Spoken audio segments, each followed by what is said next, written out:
CCTV security ക്യാമറയുടെ ഫിറ്റിങ്ങിന് വേണ്ടിയിട്ട് ഒരു സൈഡിലേക്ക് ആദ്യം ചെന്ന് കഴിയുമ്പോൾ തന്നെ ഫസ്റ്റ് നമ്മൾ ചെയ്യുന്നത് എവിടെയൊക്കെ ക്യാമറ വയ്ക്കണം, എവിടെ ക്യാമറ വെച്ച് കഴിഞ്ഞാൽ ഇങ്ങനെ വ്യൂ കിട്ടും എന്നുള്ളത് മൊബൈലിൽ റഫായിട്ട് എടുത്ത് കാണിക്കുകയോ ചെയ്യുന്നത്.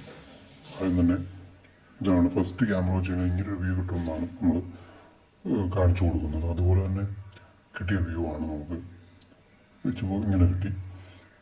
രണ്ടാമത്തെ ക്യാമറ വെച്ച് കഴിഞ്ഞാൽ ഇങ്ങനെ ഒരു വ്യൂ കിട്ടുമെന്നായിരുന്നു നമ്മൾ പറഞ്ഞിരുന്നത്. ഫിറ്റിങ് കഴിഞ്ഞപ്പോഴത്തേക്കും ഇങ്ങനൊരു വ്യൂ ആണ് നമുക്ക് കിട്ടിയത്. മൂന്നാമത്തെ ക്യാമറ വയ്ക്കുമ്പോൾ ഈ വ്യൂ ആയിരിക്കും കിട്ടുന്നതെന്നാണ് ഫോണിലെടുത്തിട്ട് നമ്മൾ കാണിച്ചത്. അത് ഏകദേശം കുറച്ചുകൂടെ ക്യാമറ വരുമ്പോൾ കുറച്ചുകൂടെ വ്യക്തമായിട്ടും കുറച്ചുകൂടെ വൈഡായിട്ടും അതിനകത്ത് ഒരു നാലാമത്തെ ക്യാമറയുടെ വ്യൂ ആണ്. ഇങ്ങനെ കിട്ടും എന്ന് പറഞ്ഞെങ്കിലും ഇങ്ങനെയാണ് നമുക്ക് കിട്ടിയത്. അപ്പോൾ മാക്സിമം ഏരിയ കവർ ചെയ്ത് കിട്ടും. മൊബൈലിൽ എടുക്കണേക്കാളും കുറച്ചുകൂടെ വൈഡായിട്ടും ആംഗിൾ ഫുൾ കവർ ചെയ്യുന്ന രീതിയിലുമായിരിക്കും